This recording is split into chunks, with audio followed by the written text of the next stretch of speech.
இன்றைக்கி நோம்புக்கு பிரியாணி தான் சஹருக்கு பிரியாணி சாப்பிட்டுட்டு தயிர் கண்டிப்பாக சஹருக்கு சாப்பிட்டே தீருவேன். சாப்பிட்டு முடிச்சுட்டு அதுக்கப்புறம் உட்காந்து பொறுமையாக தண்ணி குடிச்சிட்டு ஒரு 1/2 hour இருந்துச்சு. மணி 5-7 தான் ஆணுச்சு. 5:30க்கு தான் பாங்கு. ஸோ குரான் ஓதிட்டு ரொம்ப பொறுமையாக அதுக்கப்புறம் உட்காந்து திக்ரு ஓதிட்டு ஆயத்துல் குர்சி ஓதிட்டு நல்ல விதமாக படுத்து தூங்கிட்டு காலையில் எந்திரிச்சிட்டு பெட்ஷீட்லாம் மடித்து போட்டுட்டு வெக்கேஷன்லேருந்து இப்போ தான் வந்தேன். அவ்வளோ துணி சேர்ந்துருச்சு. நான் வெக்கேஷன் போகிறதுக்கு முன்னாடி வச்சது 3 நாள் கழித்து உள்ளதுன்னு எல்லா துணியும் எடுத்து அதுலேருந்து ஃபில்ட்ரு பண்ணி முக்கியமானதை எடுத்து வச்சு அதை மட்டும் துவைக்க போட்டுட்டு அவளுக்கு கடைசி ட்ராப்பு வரைக்கும் எடுத்து ஊற்றணும். அதனால் தண்ணி கலந்து ஊற்றிட்டு ப்ரெஷ் பண்ணிவிட்டு அதுக்கப்புறம் வீட்டில் கொஞ்சம் நேரம் வீடியோ கால் பேசிவிட்டு அதுக்கப்புறம் லொஹர் தொழுவ பள்ளிக்கு வந்துட்டேன்.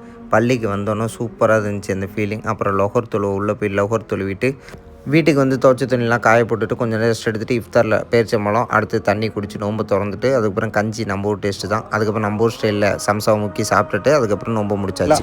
நல்ல விதமாக நாள் இஃப்தார் முடிஞ்சு இஷா தொழுவ போவோமா?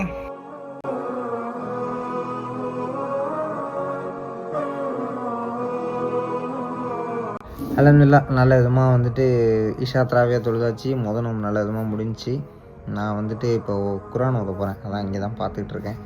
ஒரு 30-45 மினிட்ஸ் நான் ஓதிட்டு போய் படுக்கிறேன். நாளைக்கு பார்ப்போம். நாளைக்கு 2வது நோம்பு.